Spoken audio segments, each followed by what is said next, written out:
तमिलनाडु की राजनीति, ये कहना कि द्रविड़ पॉलिटिक्स से अलग चली गई है, मैं सहमत नहीं हूँ। वो ठीक है, दोनों पार्टियां द्रविड़ शब्द लगाती हैं, इन्होंने तमिल शब्द लगा लिया है। तमिलनाडु की राजनीति वैसे ही द्रविड़ पॉलिटिक्स है जैसे यूपी बिहार की मंडल पॉलिटिक्स है। भले योगी आदित्यनाथ आज उत्तर प्रदेश के सवर्ण मुख्यमंत्री हैं, लेकिन मंडल के इस ताकतों को इग्नोर नहीं कर सकते। ऐसे ही न बिहार में गया, ऐसे ही वहाँ द्रविड़ पॉलिटिक्स को आप इग्नोर नहीं कर, विजय भी नहीं कर सकते, क्योंकि वर्चस्व है उनका। अब मैं बात हूँ राज्यपाल, देखिए दोनों तरह के उदाहरण, संविधान बिल्कुल ग्रे एरिया है इस मामले में।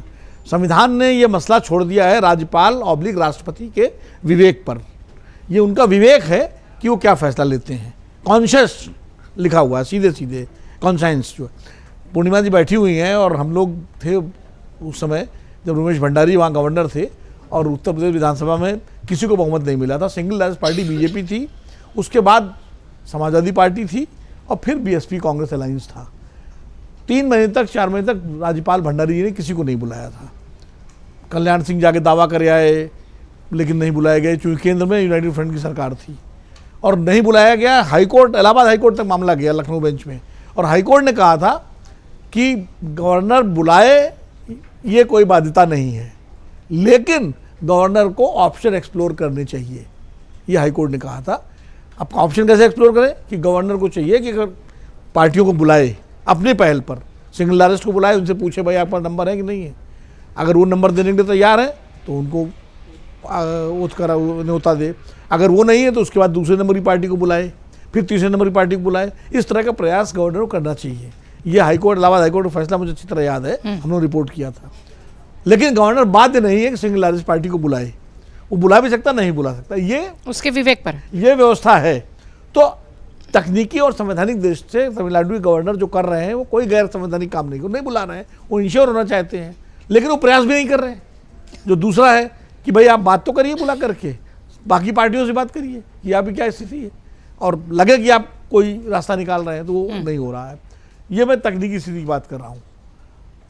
1996 में अटल जी को बुलाया शंकर दयाल शर्मा ने, उनसे नंबर नहीं मांगे, उनको न्योता दे दिया, सरकार बनाइए, आप सिंगल लार्जेस्ट हैं। उसी का जिक्र मैं कर रही थी। 19 उन पे था, 13 दिन में सरकार गिर गई। ये एक मॉडल था। उसके बाद फिर देवगौड़ा बने, गुजराल बने, फिर जब चुनाव हुआ तो फिर हंग पार्लियामेंट थी, तो क्या नारायण राष्ट्रपति थे, उन्होंने नंबर चिट्ठी मांगी, समर्थन का पत्र मांगा अटल जी से। अब याद कीजिए 48 घंटे इंतजार करना पड़ता जयललिता का पत्र आने में। हम सब लोग बीजेपी ऑफिस में बैठे रहते थे जाकर के, आया कि नहीं आया। प्रमोद महाजन, अरुण जेटली, सब लोग, प्रमोद महाजन लगातार बात कर रहे थे और 48 घंटे बाद जयललिता का पत्र आया था और तब जाके सरकार बनी थी। तो दोनों तरह के हमारे पास उदाहरण हैं। मतलब सिग्नेचर मांगे गए हैं, इतिहास में भी इस तरीके के बहुत सारे हैं। वही तो मैं कर रहा हूँ, मैं दोनों तरह उदाहरण बता रहा हूँ मैं। और मुझे लगता है सर सरकारी आयोग भी इसीलिए बना था, इसी तरह के विवाद के। सरकारी आयोग तो बना था इसीलिए केंद्र राज्य संबंधों को लेकर के, बड़ा व्यापक उसका मैंडेट था। लेकिन बम्बई केस में यह है कि फैसला सदन में होगा बहुमत का, ये स्पष्ट सुप्रीम कोर्ट का गाइडलाइन है कि सदन में फैसला होगा, लेकिन उसमें भी ग्रे एरिया है। उस सदन में बहुमत का फैसला कब होगा, सरकार बनाने पर होगा या सरकार बनती हुई है और कोई समर्थन वापस ले ले, जगदम्बिका पाल की तरह कोई गठबंधन की सरकार या विधायक चले जाए, उसका तो राज्यपाल बजाय सरकार को बर्खास्त करने के हाउस में मौका दें। ये देखिए फ्लोर पे जाएं। दोनों, जब मुलायम सिंह से बीएसपी ने समर्थन वापस लिया था 1995 में, स्टेट गेस्ट हाउस कांड हो गया था, तो पहले मोतीलाल वोरा ने मुलायम सिंह को समय देने की बात की कि इनको बहुमत सिद्ध करने का समय दिया जाएगा। लेकिन जैसे ही स्टेट गेस्ट हाउस कांड हुआ, उन्होंने लॉ एंड ऑर्डर का हवाला दे करके मुलायम सिंह सरकार बर्खास्त कर दिया। तो हर तरह के उदाहरण हमारे सामने हैं। अब चूंकि तमिलनाडु का मसला ये है कि नंबर बहुत नज़दीक है, ये भी विवेक में भी आता है कि भाई आपका नंबर मान लिया, आप बैठे हो 48 सीटों पर और चाहिए आपको 118, तो आपको कैसे बुला ले, अगर 20-50 सीटें कम है।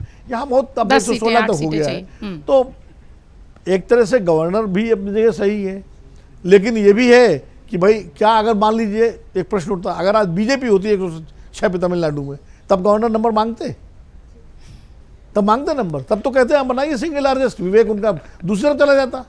तो उनका विवेक भी गवर्नर्स का, सारे गवर्नर्स का केंद्र की सत्ता के हिसाब से बदलता रहता है कि कब मांगना है कब नहीं मांगना। शुरुआत में विनोद सर ने कहा वो एकदम ठीक कर रहे हैं और फिर लास्ट आते आते आपने कह दिया नहीं, मैं तो सब गवर्नर की बात कर रहा हूँ। देखिए इसमें कोई राज्यपाल केंद्र सरकार का वैधानिक एजेंट होता है।